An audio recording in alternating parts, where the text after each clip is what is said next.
سنت کے مطابق لباس کیسے ہونا چاہیے؟ ہفتے کو قرآن، اتوار کو حدیث اور پیر کو فقہی مسائل کا درس ہوتا ہے۔ آج پیر کا دن ہے، تو لباس کیسے ہونا چاہیے؟ حضور اکرم صلی اللہ علیہ وسلم قمیص اور لنگی پہنتے ہیں، صحابہ قمیص اور لنگی پہنتے ہیں۔ حضور اکرم صلی اللہ علیہ وسلم نے ایک مرتبہ بازار جانا ہوا تو وہاں بازار میں شلوار پڑی ہوئی، دکاندار شلوار بیچ رہا تھا۔ حضور اکرم صلی اللہ علیہ وسلم نے شلوار کو اٹھایا اور فرمایا یہ کیا ہے؟ تو دکاندار نے کہا یہ شلوار ہے، اس کو اس طرح پہنتے ہیں۔ تو حضور اکرم صلی اللہ علیہ وسلم نے شلوار کو خریدا اور خرید کر جو الفاظ کہے ہیں وہ غور سے سنو۔ وہ فرمایا حضور نے ھذا استر، لوگ لنگی پہنتے ہیں، ہم لنگی پہنتے ہیں، لیکن زیادہ جو سطر ہے نا وہ شلوار میں ہے۔ اس سے بہت بات ہے، زیادہ سطر کس میں ہے؟ یہ حضور نے فرمایا۔ آپ کو معلوم ہوگا کہ حضور اکرم صلی اللہ علیہ وسلم نے ایک پیر کو کھڑا کر کے، توجہ کرو، ایک پیر آپ لیٹے ہوئے ہیں، ایک پیر کو ایسا کرو اور ایک پیر اس کے اوپر ڈالو، اس طرح جو نا آپ لیٹے ہوئے ہیں، آپ لیٹے ہوئے ہیں، ایک پیر کھڑا کرو، ایک پیر اس کے اوپر رکھو، اسے حضور نے منع فرمایا ہے۔ حدیث ہے، مشکات کی حدیث ہے، تمام حدیث کی تو میں کیوں؟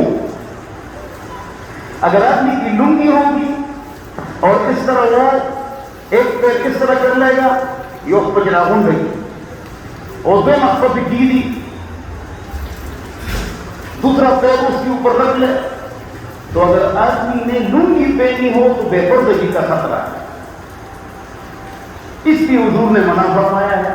لیکن اگر ایک آدمی کی شلوار ہو، اگر ایک آدمی کی شلوار ہو اور پیر کے اوپر پیر رکھے تو کوئی بے ستری نہیں ہوگی، اس لیے کہ وہ سارا بند ہوگا۔ اس لیے صحابہ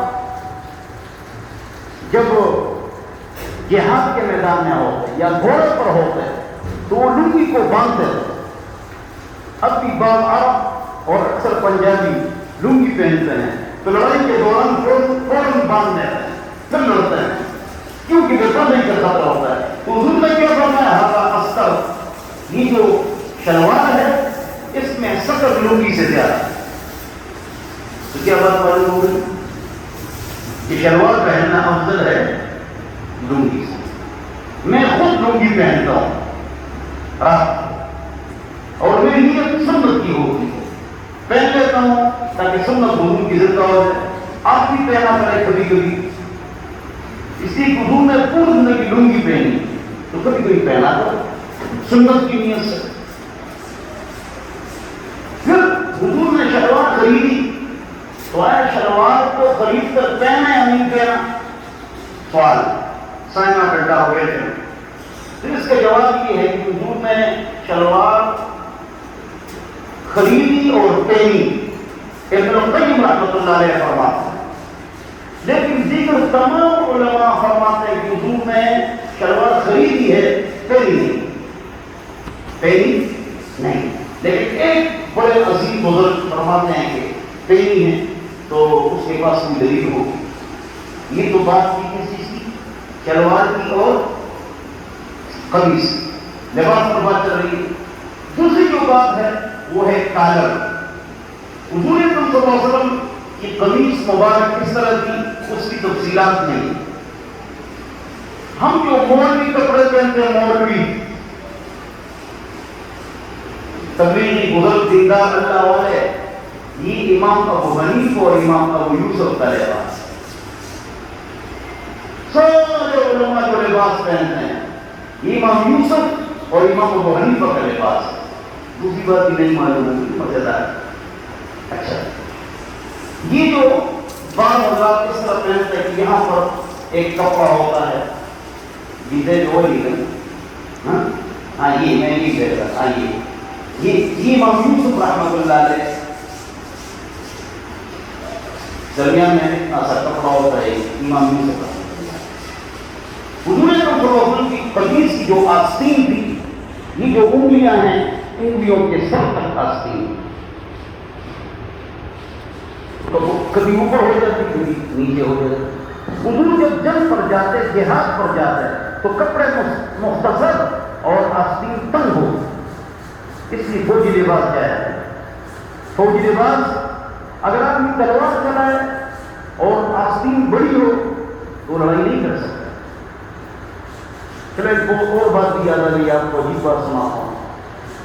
صحابہ فرماتے تھے کہ جب جنگ ہوتی اور حضور پر حملہ ہوتا تو خاص حملوں کو ہم روکتے تھے، صحابہ روکتے تھے، شہید ہوتے تھے اور زخمی ہوتے تھے، عجیب۔ لیکن جب حملہ ایسا ہوتا کہ افراد زیادہ ہوتے، مضبوط پہلوان ہوتے، تکڑے ہوتے، لڑاکو ہوتے، پھر حضور فرماتے کہ اب مجھے آگے چھوڑو۔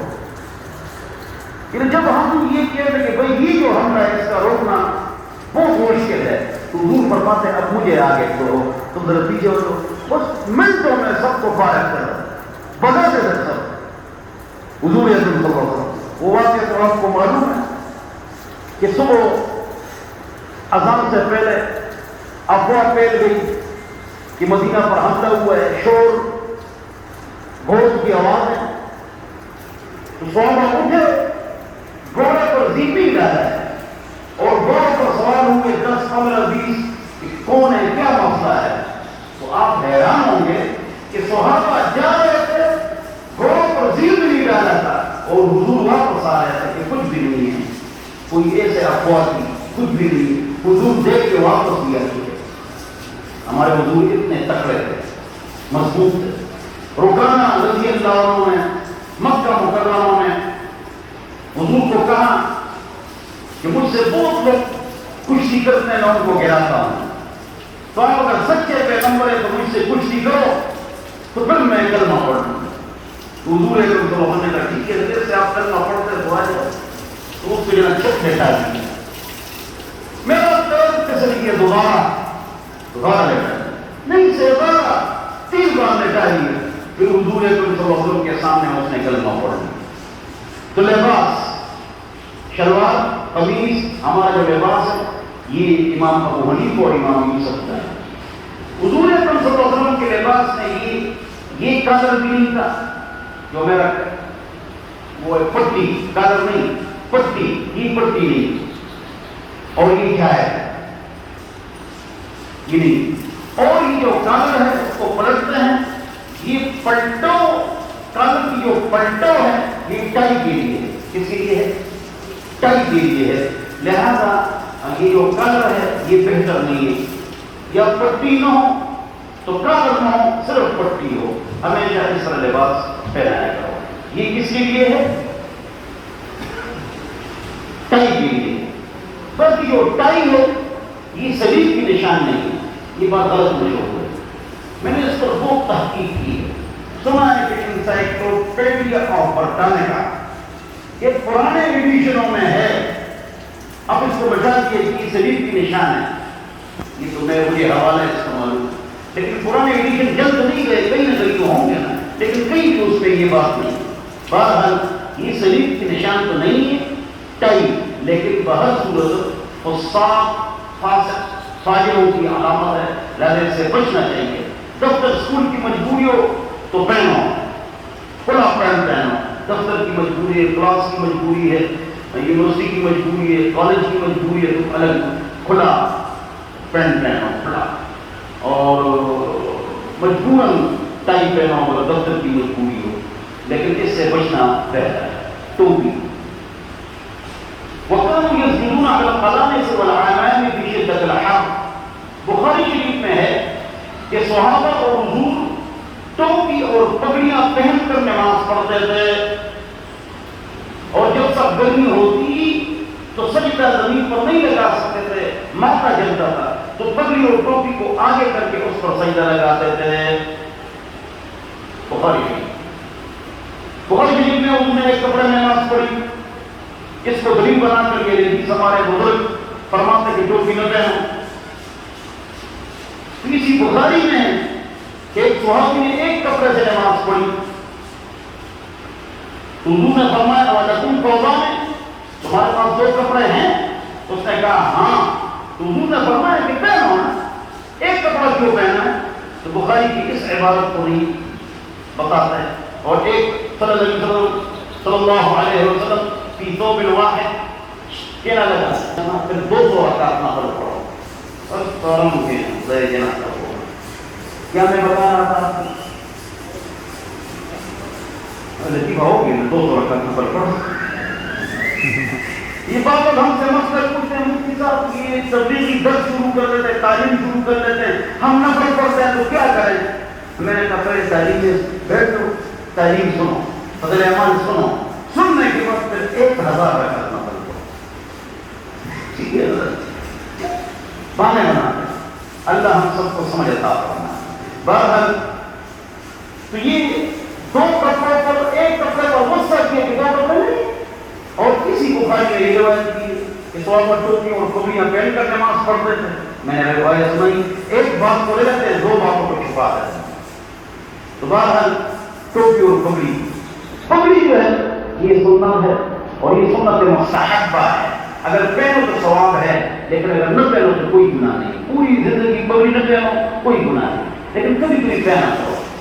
تو دو شملے ہو، ایک گز، شریعت گز یہ ہے انگلیوں کے سر سے لے کر کوہنی تک، دو شملے ثابت، ایک شملہ ثابت، کوئی بھی شملہ نہیں ہے یہ بھی ثابت ہے، شملہ نہیں یہ بھی ثابت ہے۔ اور 4 انگل، یہ 4 انگل ہوگی، 4 انگل یہ بھی سنت ہے، یہ بھی ثابت ہے، لیکن میں نے کسی کو اس پر عمل کرتے ہوئے نہیں دیتا ہے، تو میں نے اب تھوڑا سا شروع کیا ہے، اور 2 شملے بھی تھے، ایک شملہ بھی تھے بغیر شملے کی بیٹی کو 4 انگل چھوڑ دے تو بھائی کالی پگڑی کی دلیل ہے، سفید پگڑی کی دلیل نہیں۔ حضور نے ہمیشہ سفید پگڑی پہنی، جب رنگ بدل گیا اس کی راوی نے اس سے پھنس گیا۔ ایک حدیث میں موجود ہے کہ حضور نے ایک صحابی کو پگڑی بنوائی سفید رنگ کی حدیث ہے، اور 4 انگل کی طرف اتنا چھوڑ دی، یہ بھی حدیث ہے۔ 2 شملے، ایک شملہ، بغیر شملہ، اور 4 انگل، یہ سب ثابت ہے۔ تو پگڑی جو ہے یہ کیا ہے؟ سنت۔ اور چادر یہ بھی سنت ہے، چادر پرانے زمانے میں سب چادر پہنتے تھے، کافر بھی، یہودی، عیسائی۔ اب ایسے ایسے یہ چیز ختم ہو گئی، ایمونیوں کے پاس رومال ہوتا ہے، رومال سے بہتر چادر ہے۔ چادر بھی رکھنا کیا ہے؟ یہ سنت ہے، اور چادر رکھنا چاہیے، بہت موقعوں پر کام آتا ہے، سردی میں، گرمی میں، جنازے میں، بیٹھنے میں، آپ مر گئے تو آپ کی کفن کے لیے کام آتا ہے، اور سنت ہے، سنت میں خیر ہوتا ہے۔ تو چادر، اس کے بعد عورتوں کا جو لباس ہے، جو قمیص ہے، شلوار ہے یا لنگی ہے اور دوپٹہ ہے، وہ جو لباس ہوگا وہ باریک نہیں ہوگا، چست نہیں ہوگا۔ ہر قسم کا لباس جائز ہے، اس میں بے حیائی نہ ہو، بس جائز ہے۔ تنگ ہے، چست ہے، باریک ہے تو بے حیائی جائز۔ تو اپنی بیٹیوں اور بہنوں کا لباس دینا کیا کرو، وہ حیا اور غیرت والا لباس کو پہناؤ، اور تنگ چست لباس، باریک دوپٹہ، اس سے احتیاط کرنا چاہیے۔ اللہ ہم سب کو سمجھ عطا فرمائے۔ جس کا لباس ٹھیک کرو گھر میں سے، تو غصہ نہ کرو، لڑائی نہ کرو، پیار سے، محبت سے دعوت دو۔ لڑائی، جھگڑا، گالی، غصہ، اس سے کوئی ٹھیک نہیں ہوتا ہے۔ پیار محبت سے اپنی بیٹی، بہن، بیوی کو سمجھاؤ، اور غصہ، لڑائی اور جھگڑا نہ کرو، اور اپنے آپ کو بھی ٹھیک کرو۔ خود تو ہم پر نظری کریں گے لیکن عورتیں ٹھیک رہیں، خود ہم پر نظری کریں گے اور عورتیں سیدھی رہیں، خود ہم ڈرامہ کرنا دیکھیں گے ہماری بیوی بیٹی سیدھی رہے، خود بھی ٹھیک ہو تو اللہ مجھے اور آپ حضرات کو عمل کرنے کی توفیق نصیب فرمائے۔ وآخر دعوانا الحمد لله رب العالمين صلى الله عليه وسلم.